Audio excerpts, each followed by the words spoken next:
Welcome to this video. Today, I will tell you a story that most people have never heard before. It's about an empire that ruled for more than 600 years. That ruled across 3 continents: Europe, Asia, and Africa. An empire of sultans, warriors, palaces, betrayals, love, and blood. This is the true story of the Ottoman Empire. You don't need to be a history expert. You don't even need perfect English. Because I will tell this story in simple, emotional, powerful English, so you can enjoy the journey and improve your English at the same time. As you listen, you will learn new words, understand how real stories are told in English, and feel connected to one of the greatest empires in human history.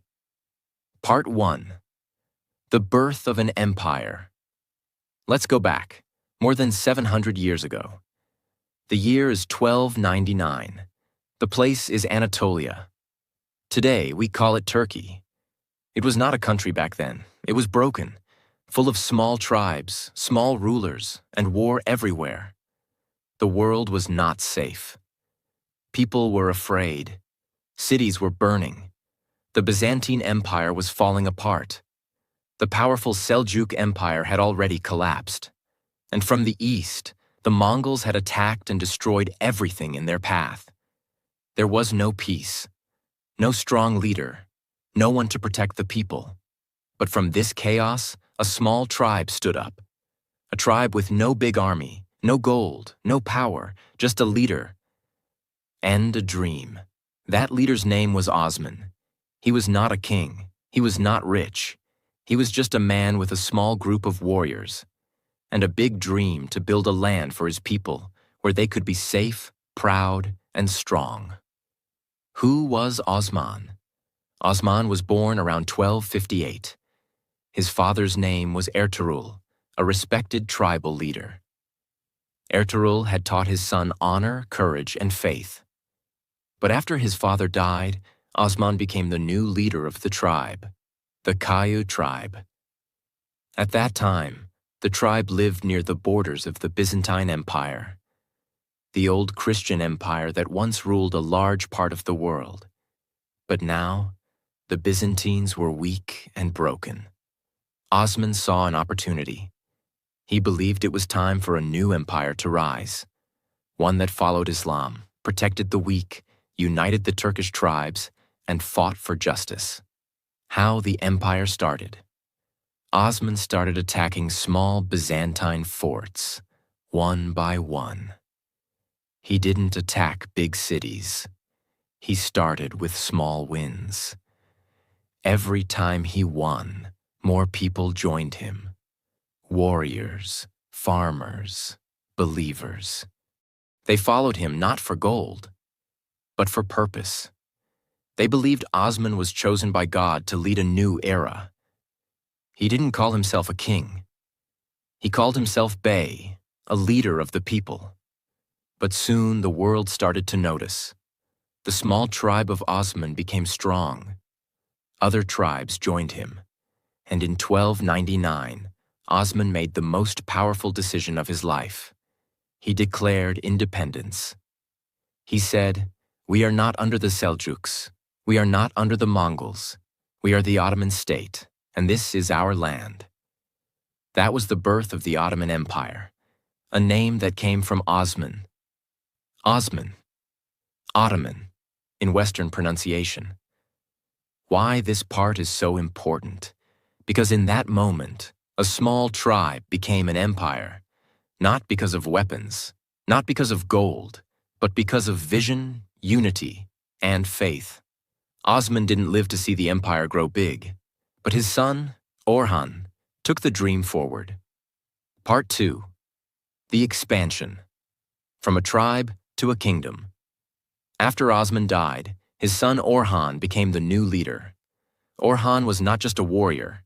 He was a builder, a dreamer, a kingmaker. He looked at the land his father had started and said, "This is not enough. We must go further. We must become an empire that the world will never forget." The first big dream of Orhan was to capture a strong, rich city, something more than small forts.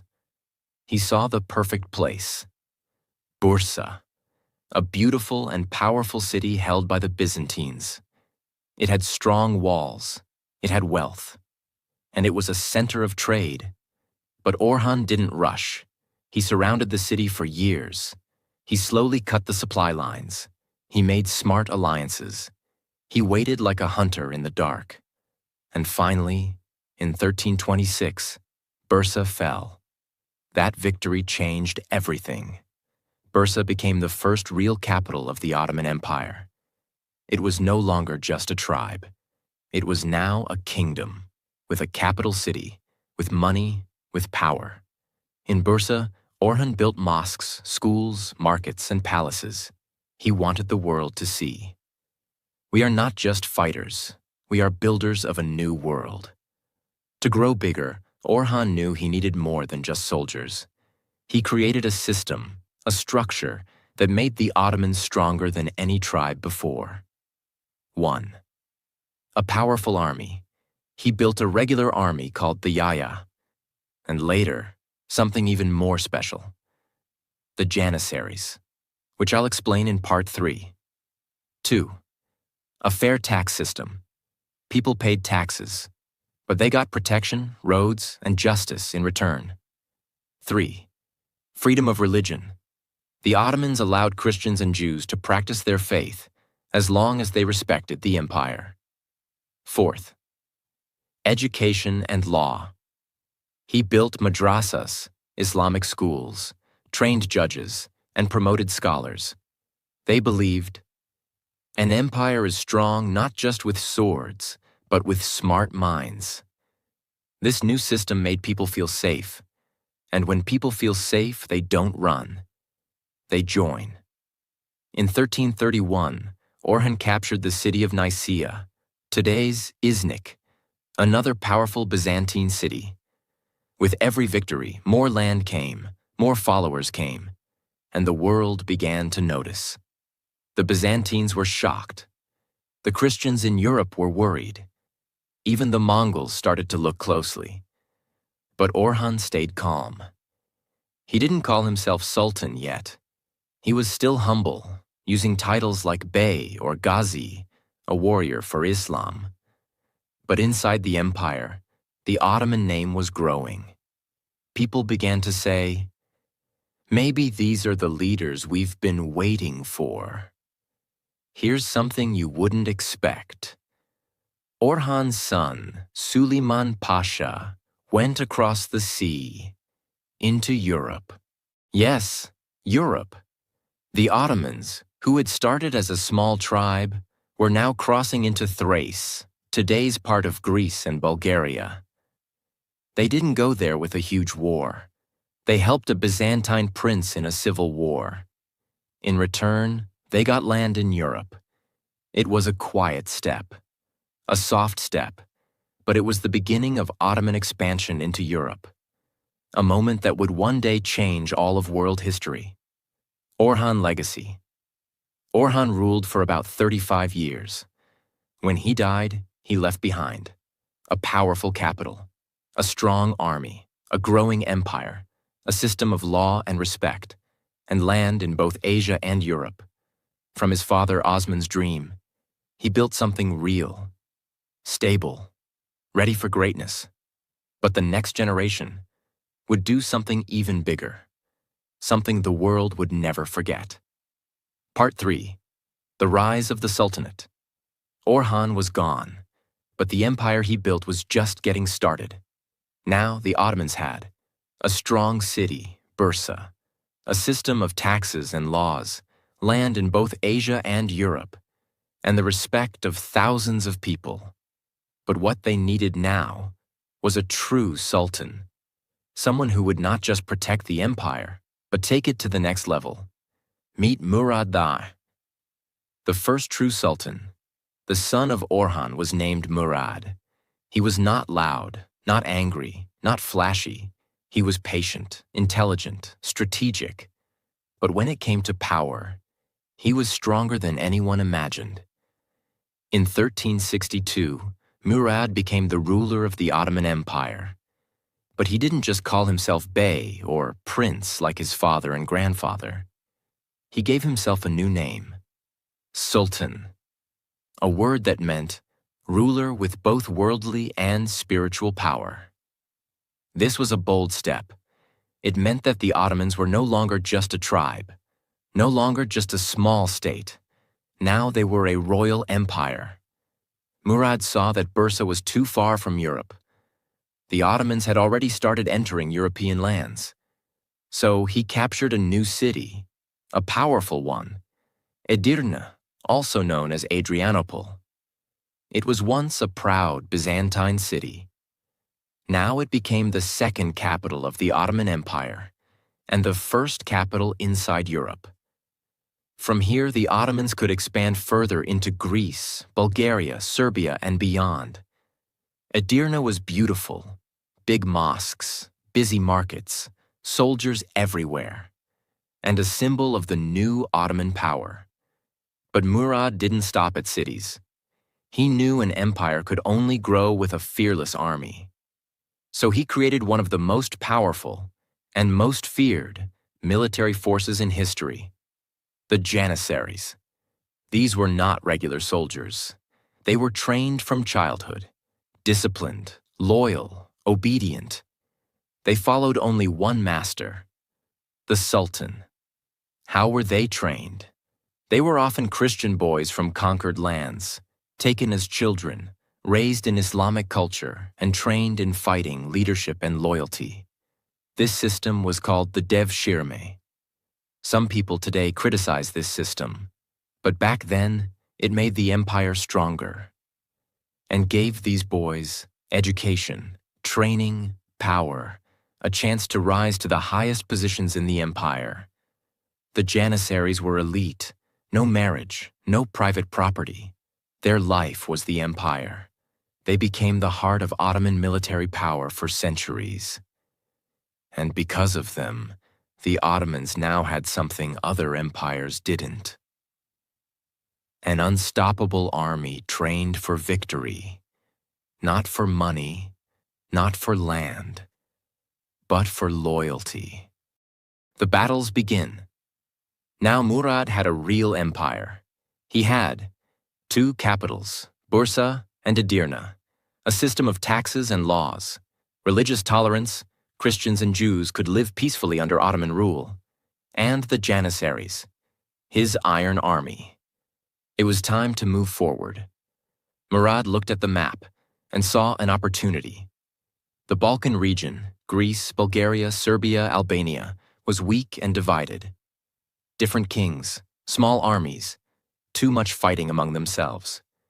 Murad moved quickly. He captured Plovdiv, Sofia, Nice, and many other cities, one after another. People were shocked. "Who are these Turks?" they asked. "How are they taking over everything?" But the answer was simple: discipline, unity, purpose. The Europeans tried to resist. They formed alliances. They asked for help from Hungary, Venice, even the Pope in Rome. But Murad's army was too fast, too smart, too strong. In 1389, a major event changed history: the Battle of Kosovo. On one side, the Ottoman Empire, led by Murad. On the other side, a large Christian army led by Prince Lazar of Serbia. It was a bloody and violent war. Thousands died. The ground was red. No one knew who would win. But in the end, the Ottomans won. They destroyed the Serbian army and became the new power in the Balkans. But victory came at a cost. During the battle, Murad was killed, possibly by an enemy pretending to surrender. It was a moment of shock. But Murad's son was ready. After Murad's death, his son Bayezid took power. He was fast, furious, brilliant in battle. His nickname was Yildirim, which means the lightning. Why? Because his attacks were fast, powerful, and unexpected. Bayezid continued his father's work. He expanded the empire deep into Europe. He fought against Hungary, Bulgaria, and even threatened Constantinople, the heart of the Byzantine Empire. The world began to whisper, maybe the Ottomans are unstoppable. Bayezid expanded the Ottoman Empire faster than any sultan before him. He defeated Christian kingdoms, crushed local rebellions, and even surrounded Constantinople, the ancient city of the Byzantine Empire. The world was starting to believe. Maybe the Ottomans really will take over the whole world. But just as Bayezid was preparing for his greatest victory, a monster was coming from the east, a man whose name made even kings tremble, a man whose armies moved like a storm. His name was Timur, also known as Tamerlane. Timur was not an ordinary conqueror. He came from Central Asia, from the same lands where Genghis Khan's blood still echoed. He claimed to be Genghis Khan's spiritual successor. He was not a sultan, not a caliph, not a king. He was a warlord, a destroyer, a shadow of fire. His army was powerful, fast, and extremely brutal. He had already crushed Persia, destroyed Baghdad, broken kingdoms in India, and burned cities to ashes. Now, Timur's eyes turned toward Anatolia, the heartland of the Ottomans. Why did Timur attack Bayezid? It wasn't just about land. It wasn't just about power. It was about ego. Bayezid had called himself Sultan of Rum, the Sultan of Rome, a title that Timur believed belonged to him. Also, both leaders were proud, ambitious, and unwilling to bow. Timur sent a message to Bayezid demanding respect. Bayezid replied with insults. Their letters were like fire and thunder. They didn't just disagree, they hated each other. And so, war was coming. The two greatest Muslim powers of the time, Bayezid with his powerful Ottoman army, Timur with his brutal, massive Mongol Turkic force. They met near the city of Ankara in the year 1402. It was summer, hot, dusty. The air was thick with fear. Bayezid's army was confident. He had won many battles before, but Timur had a secret weapon, strategy. He used spies. He spread rumors to turn Bayezid's allies against him. He even freed Turkish princes who hated Bayezid and made them fight against their own sultan. When the battle began, it was chaos. Some of Bayezid's troops betrayed him and joined Timur during the fight.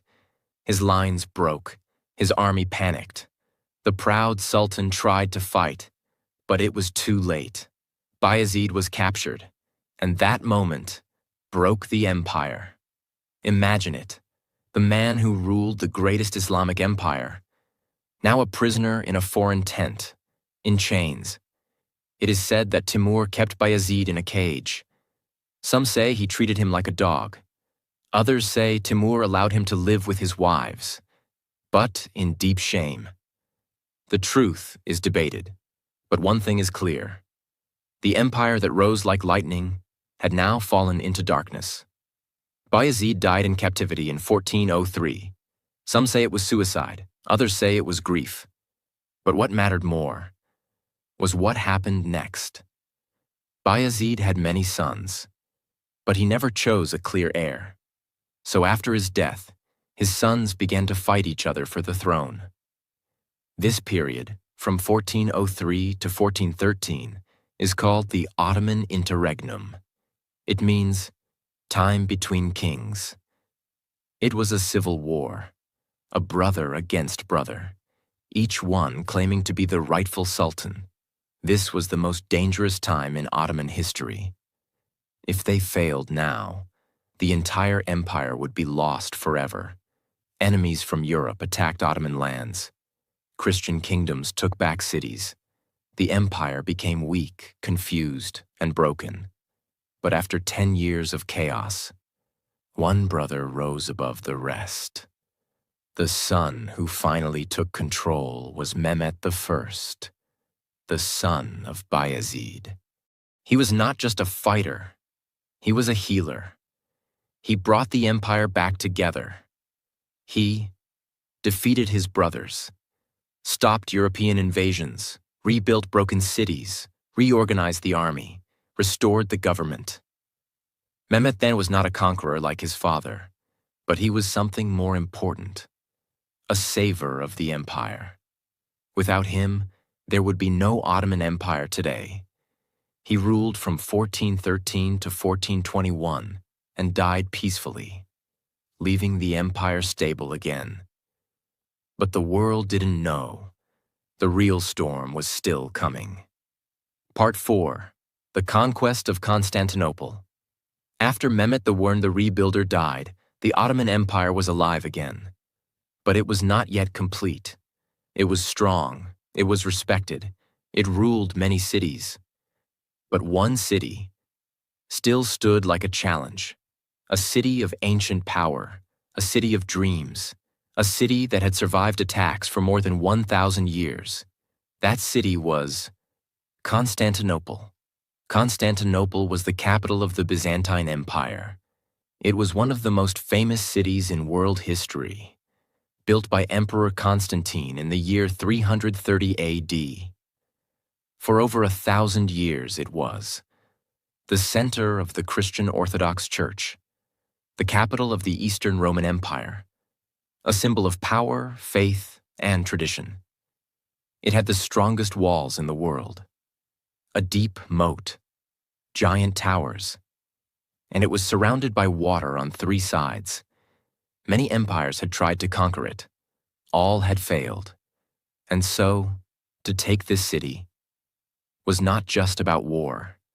It was about making history. After Mehmet the died, his son Murad II ruled for some time. He fought many battles and kept the empire stable. But the real fire came from Murad's son, Mehmed II. Mehmed was only 12 years old when he first became sultan. Too young, too inexperienced. So after a few years, his father returned to rule again. But when Murad died in 1451, Mehmed became sultan again, now 19 years old. He was no longer a child. He was focused, educated, strategic, and obsessed with one dream: to conquer Constantinople. Mehmed's advisors said, "It's impossible. Too many armies have failed. We will lose everything." Even Europe laughed. A 19-year-old boy against a 1,000-year-old city? But Mehmed didn't care. He had been studying the city since he was a child. He knew its weaknesses. He believed it was his destiny. He said, "Either I will conquer Constantinople, or Constantinople will conquer me." Mehmed didn't just attack blindly. He began a plan that shocked the world. Built the biggest cannon the world had ever seen. It was designed by a Hungarian engineer named Urban. The cannon was so large it could only fire once every few hours, but it could break even the strongest walls. Built a fortress on the Bosphorus, called Rumeli Hisarı. It stopped all ships from bringing help to Constantinople. It was a signal to the Byzantines. We are coming. Collected an army of over 80,000 men, janissaries, cavalry, engineers, and builders. He had soldiers from many different lands, built a naval fleet, ships, to attack the city from the sea as well. Constantinople was surrounded by water, so he needed both land and sea power. The attack begins. April 6th, 1453. Mehmed arrived at the city walls with his massive army. The Byzantine Emperor, Constantine XI, had less than 10,000 defenders.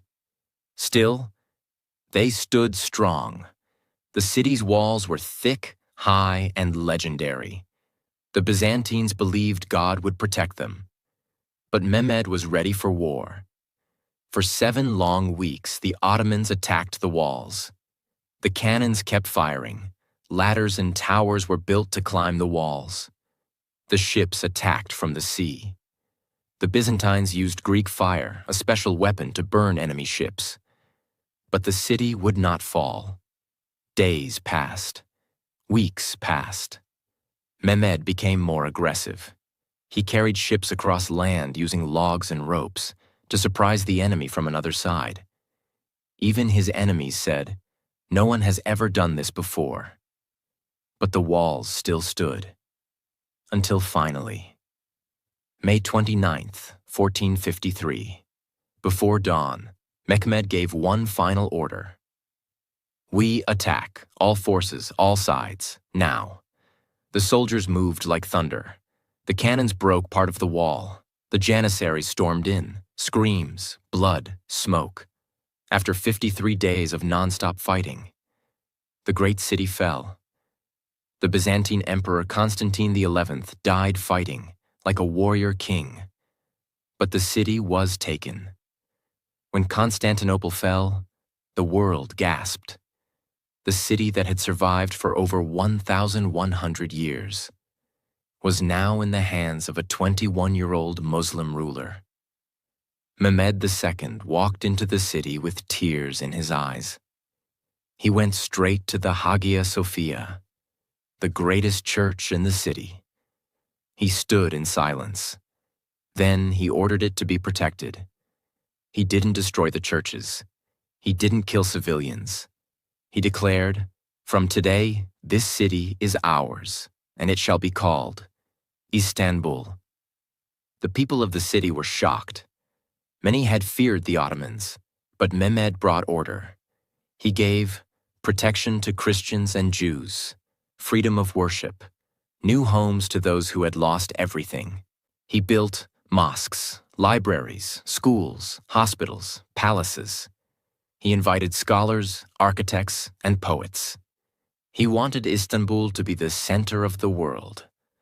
Under his rule, the empire became a cultural, political, and military superpower.